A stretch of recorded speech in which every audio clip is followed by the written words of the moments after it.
پیغام دنیا والوں کو سنائیں، حکومت تمہارے پاس ہی رکھو، ہمیں حکومت سے کچھ لینا دینا نہیں. ہمارا پیغام یہ ہے کہ اپنے رب کو پہچانو، اپنی زندگی کے مقصد کو پہچانو، اپنے آپ کو نار جہنم سے بچاؤ، اپنی آخرت کی فکر کرو. اللہ کے بندو، اس انداز میں اگر ہم اللہ تعالیٰ کا تعارف کروائیں گے، جس طرح ایک بچہ اپنی ماں سے بچھڑا ہوا ہے، ہم اسے اس کی ماں سے ملانے کے لیے آئے ہیں، اس کے باپ سے ملانے کے لیے آئے، بلکہ اس سے کہیں زیادہ خالق حقیقی سے ملانے کے لیے آئے ہیں. یہ دعوت یقین مانیے ان سارے پروپیگنڈوں پر پانی پھیر دے گی. ایک تو یہ کام ہمیں اس قوت کے ساتھ کرنا چاہیے کہ اللہ کا پیغام اللہ کے بندوں کے کانوں تک نہیں، ان کے دلوں تک پہنچ کر ان کے دلوں پہ دستک دے سکے. یہ زمینی سچائی ہے کہ جب کبھی جہاں کہیں کسی علاقے میں سیلاب آیا یا کوئی ایسی بڑی آزمائش مصیبت آئی، مسلمانوں نے زمین پہ اتر کر یہاں کی آبادی کی جب خدمت کی، ان کے کام آئے، ان سے تعلقات بڑھائے، تو آپ یقین کیجئے ان تعلقات نے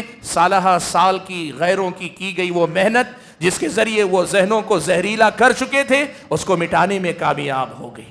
ادفع بالتی ہی احسن فَإِذَا الَّذِي بَيْنَكَ وَبَيْنَهُ عَدَاوَةٌ كَأَنَّهُ وَلِيٌّ حَمِيمٌ. وہ برا کریں تم اچھا کرو، اس لیے کہ تمہاری اچھائی میں اللہ نے اتنی طاقت رکھی ہے کہ وہ دشمن کو آپ کا گہرا دوست بھی بنا سکتی ہے. وَقُلْ جَاءَ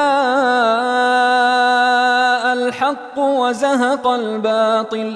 إِنَّ الْبَاطِلَ كَانَ زَهُوقًا. الحمد للہ رب العالمین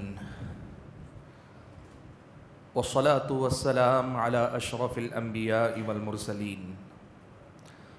وعلى آلہ واصحابہ اجمعین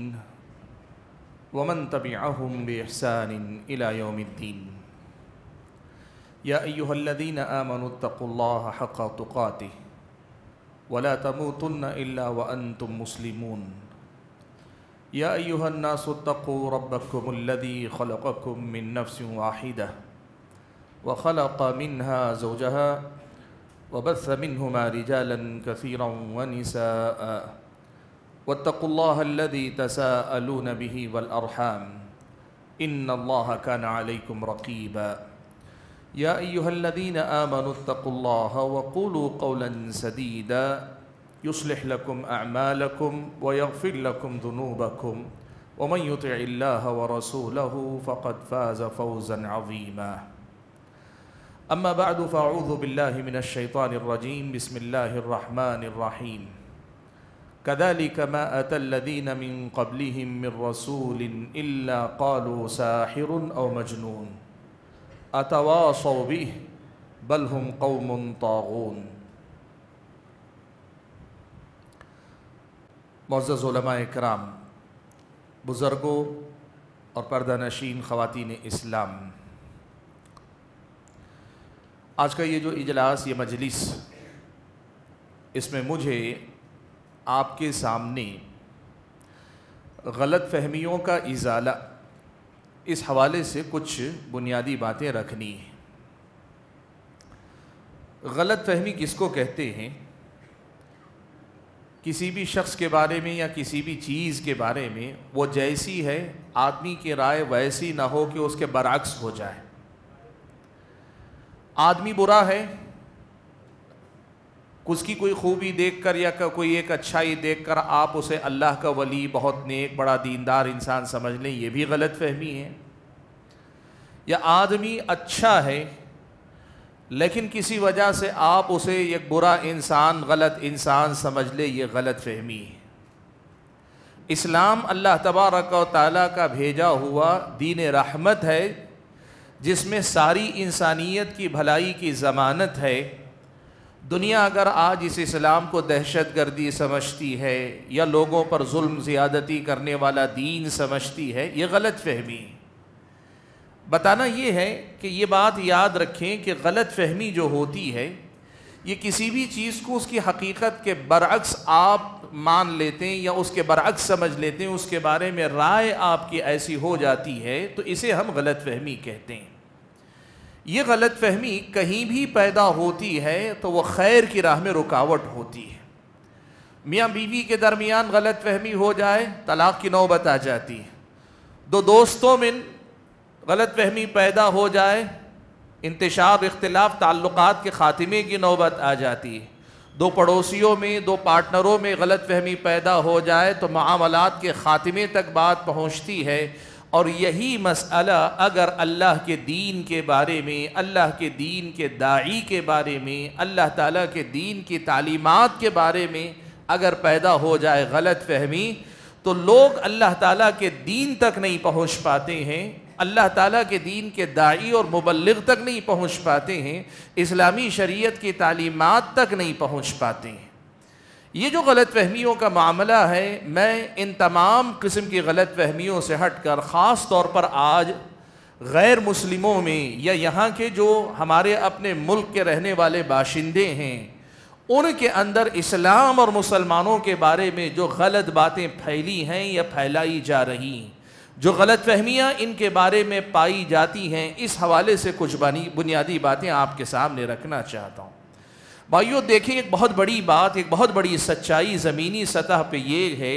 کہ آج سوشل میڈیا کے آنے کے بعد یا پھر یہ کہ لوگوں کے پاس یہ جدید وسائل آنے کے بعد یہ صورتحال ہے کہ اسلام اور مسلمانوں کی شبیہ کو بگاڑنے کی بہت زیادہ کوشش کی جا رہی ہے۔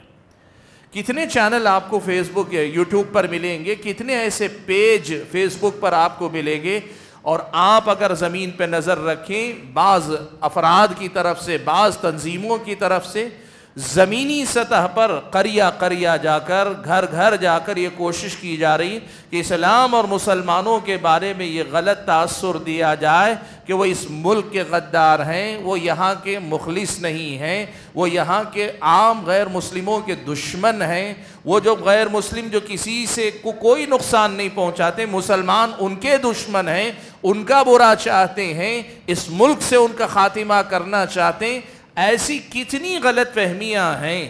اسلام کو دہشت گردی کا نام دینے سے لے کر ایک مسلمان کے بارے میں شکوک و شبہات کہ ایک غیر مسلم پڑوسی آج اپنے کسی مسلمان کی پڑوسی، اپنے مسلمان پڑوسی کو دیکھے تو پھر اس کے بارے میں شک و شبہ ہی ہو۔ یہ جو صورتحال پیدا کی جا رہی ہے، یہ بہت بڑا مسئلہ ہے۔ کیسے بہت بڑا مسئلہ؟ ایک طرف تو یہ مسلمانوں کے اپنے لیے نقصان دہ ہے کہ اسی کے نتیجے میں بہت سارے حادثات، واقعات ہوئے اور ہو رہے ہیں، موب لنچنگ کے واقعات ہوئے، یا پھر یہ کہ مسلمانوں کو مختلف طرح سے ستائے جانے کے واقعات ہوئے، اس کے پیچھے بھی ایسی بہت ساری غلط فہمیوں کا کردار ہے۔ لیکن اس سے آگے بڑھ کر مسلمانوں کے جان و مال، عزت و آبرو کے نقصان سے آگے بڑھ کر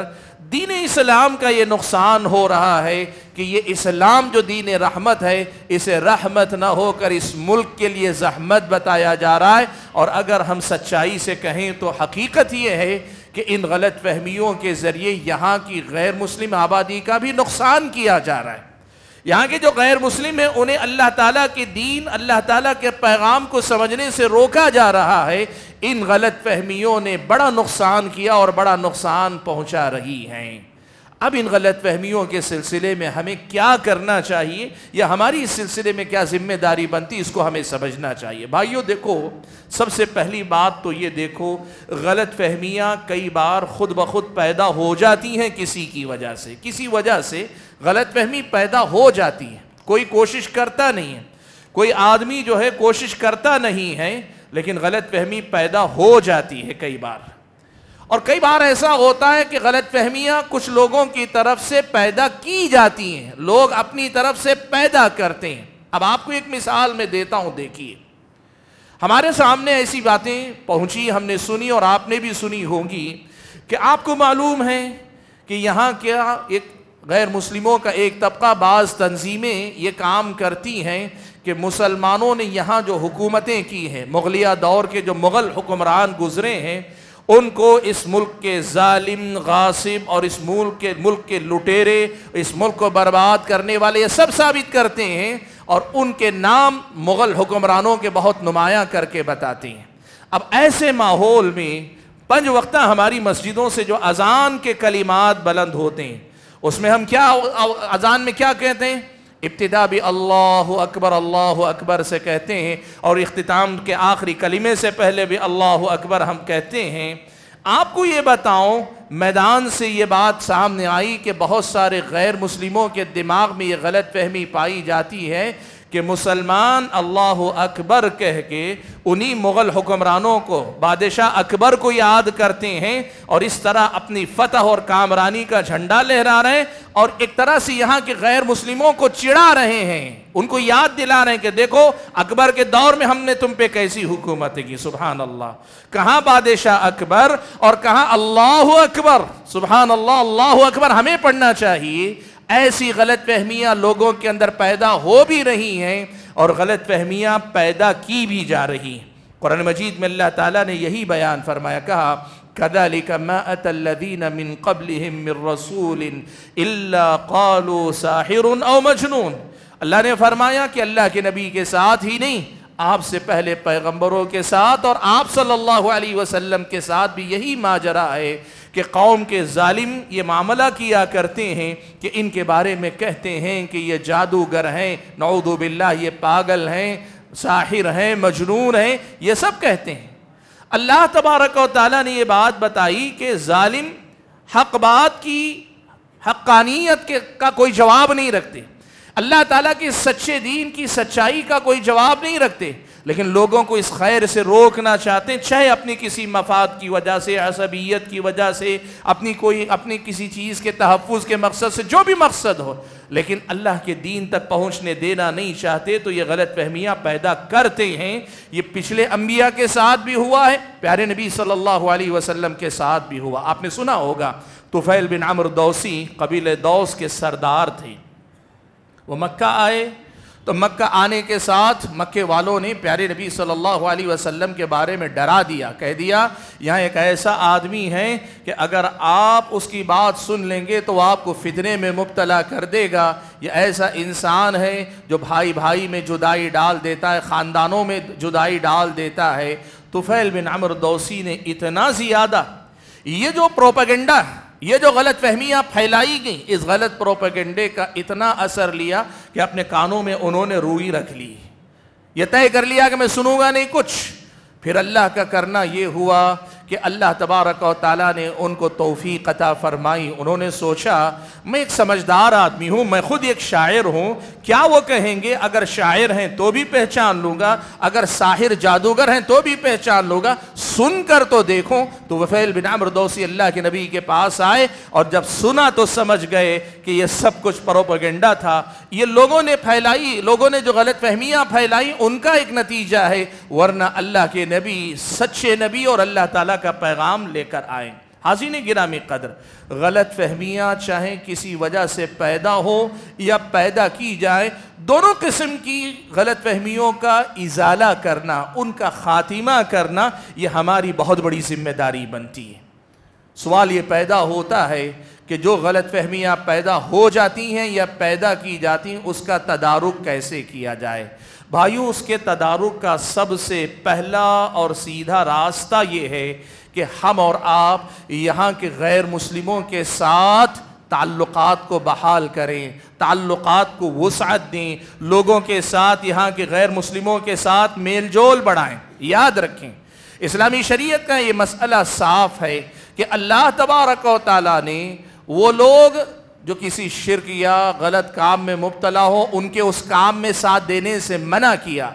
لیکن ان کے مشرک ہونے کی وجہ سے یہاں رہتے ہوئے کلی طور پر قطع تعلق کرنے اس کا حکم اللہ نے نہیں دیا۔ آپ اگر سورہ ممتحنہ پڑھ کر دیکھیں گے، اللہ نے فرمایا لا ينهاكم الله عن الذين لم يقاتلوكم في الدين ولم يخرجوكم من دياركم ان تبروهم وتقسطوا اليهم۔ اللہ تمہیں منع نہیں کرتا کہ جن لوگوں نے تم پہ ظلم و زیادتی نہیں کی، ایسے لوگوں کے ساتھ آگے بڑھ کر تم احسان کرو،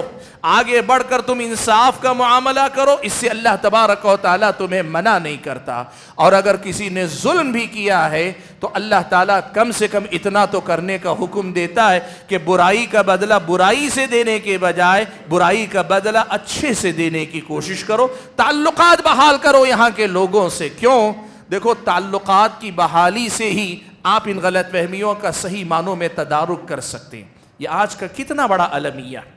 آج کے دور کا یہ کتنا بڑا مسئلہ ہے کہ ہمارا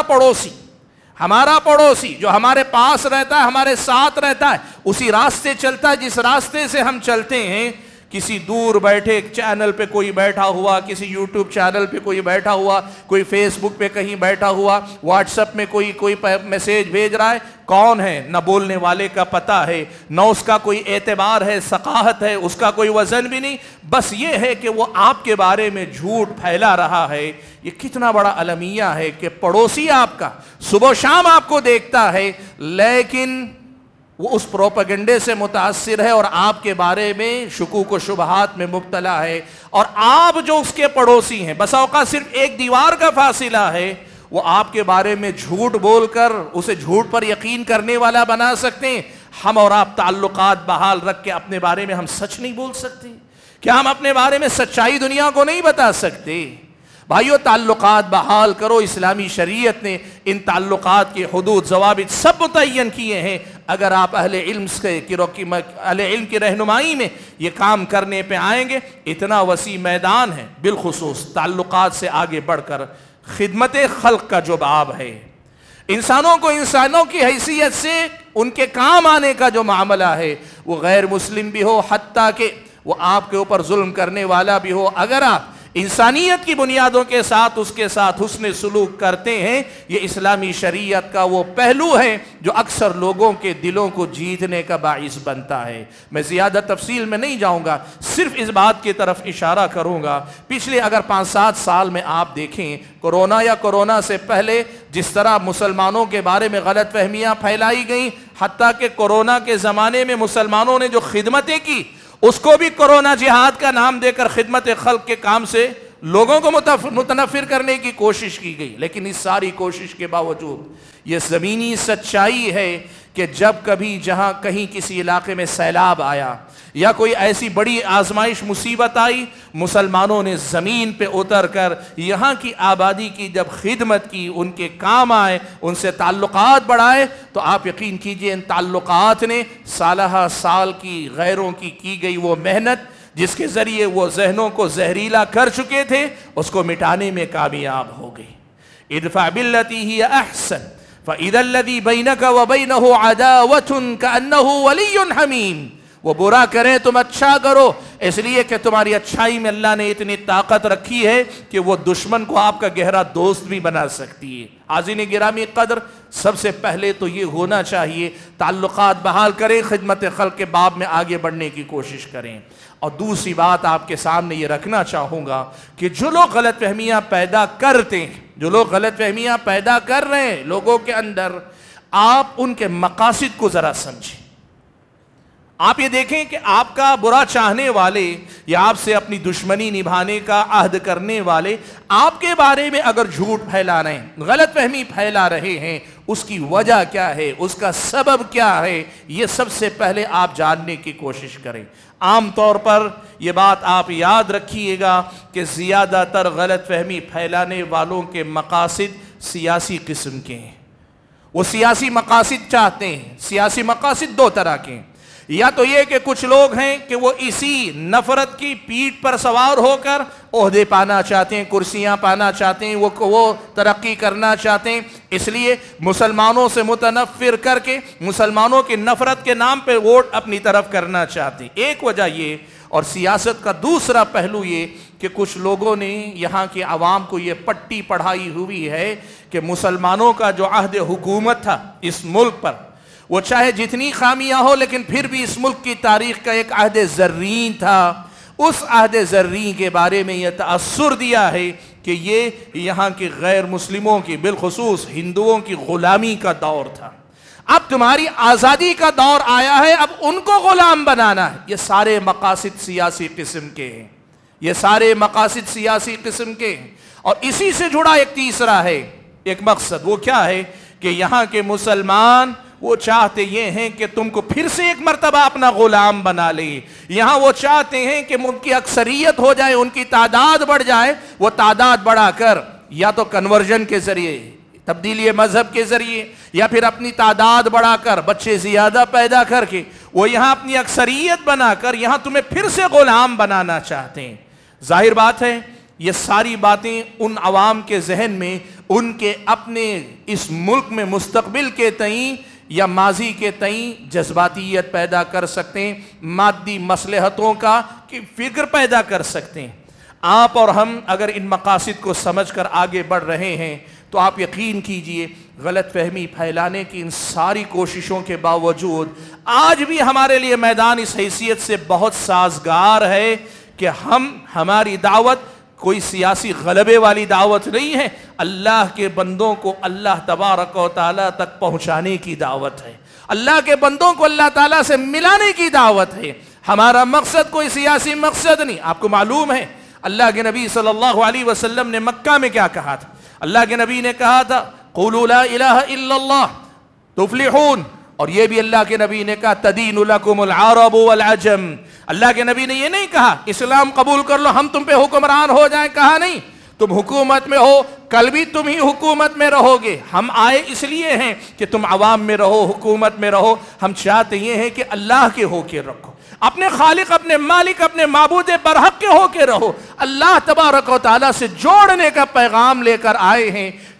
یہ دعوت اگر اس انداز میں جائے گی آپ یقین کیجئے یہ سارا پروپیگنڈا، یہ ساری غلط فہمیاں جو زیادہ تر سیاست پر مبنی ہیں، یہ سیاست سے ہٹ کر ان کی اپنی آخرت، ان کے اپنے مفادات کی دعوت سمجھ میں آئے گی دنیا والوں کو، تو پھر وہ لپک کر اس دعوت کی طرف آئیں۔ اسلامی شریعت کا یہ مسئلہ کوئی ایسا ہوائی دعویٰ نہیں، تاریخ اگر آپ پڑھ کر دیکھیں تو آپ کو پتہ چلے گا ابو سفیان رضی اللہ تعالی عنہ فتح مکہ تک اللہ کے نبی کی مخالفت کرتے رہے، سردار تھے، سرداران قریش میں سے تھے۔ آپ جانتے ہیں نا ابو سفیان اسلام قبول کی، فتح مکہ کے موقع پر اسلام انہوں نے قبول کیا تھا، لیکن اللہ کے نبی صلی اللہ علیہ وسلم کے عہد حکومت اور خلافت راشدہ کے زور کے بعد میں خاندان ابو سفیان یا جو ہے بنو امیہ باقاعدہ اس پوری اسلامی خلافت کے ذمہ دار ہوئے۔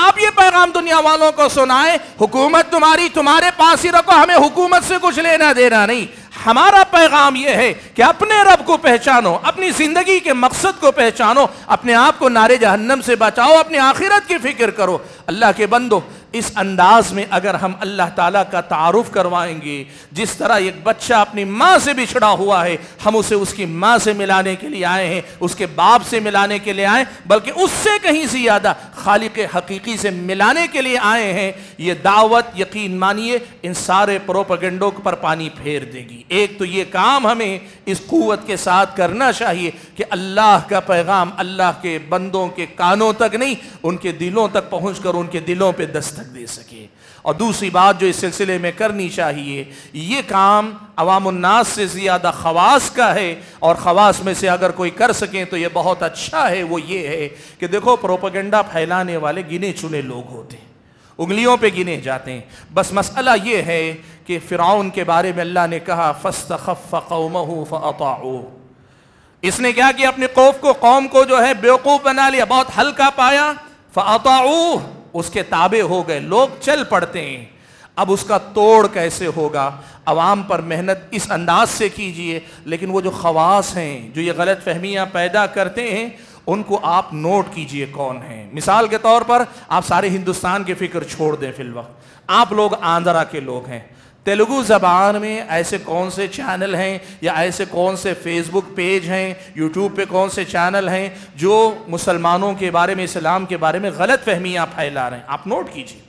دوسرے نمبر پر دیکھیے ان میں نمایاں لوگ کون ہیں جن کے زیادہ فالوور ہیں۔ ہر آدمی کو رد کر کے اس کی اہمیت نہیں بڑھانی چاہیے، جو نمایاں لوگ ہیں ان میں سے 4-6 کا انتخاب کیجئے، اور اس کے بعد اس کے اعتراضات، شبہات یا پھیلائی گئی غلط فہمیوں میں سے چند کا انتخاب کیجئے، اور اسی مقامی تیلگو زبان میں آپ یہاں جو فارغین بیٹھے ہوئے ہیں وہ اگر طے کر لیں، اہل علم کی نگرانی میں بھرپور اور اچھے جواب تیار کر کے اسی سوشل میڈیا پہ پھیلانا شروع کریں، جہاں اب تک صرف جھوٹ کا بول بالا تھا وہاں میدان میں سچ بھی اگر اترے گا، یاد رکھیے جھوٹ مقابلہ کر سکتا ہے لیکن ٹھہر نہیں سکتا ہے سچ کے سامنے، وقت لے سکتا ہے لیکن شکست اس کا مقدر ہے۔ اس انداز میں کام کریں گے تو بإذن اللہ ان غلط فہمیوں کا تدارک بھی ہوگا، اور یہ غلط فہمیاں جو اللہ کے بندوں کو اللہ تعالیٰ تک پہنچنے، یہ اللہ کے دین کو اللہ کے بندوں تک پہنچنے کے راہ میں رکاوٹ بن رہی ہیں، ان کا خاتمہ کیا جا سکے گا۔ میں اللہ تبارک و تعالیٰ سے دعا کرتا ہوں کہ اللہ تعالیٰ مجھے اور آپ سبھی حضرات کو جو باتیں کہیں سنی گئی ہیں ان باتوں کو ذہن میں رکھتے ہوئے اپنی اپنی جگہ پہ اس سلسلے میں اپنی ذمہ داری نبھانے کی توفیق عطا فرمائے۔ آمین وآخر دعوانا ان الحمد للہ رب العالمین۔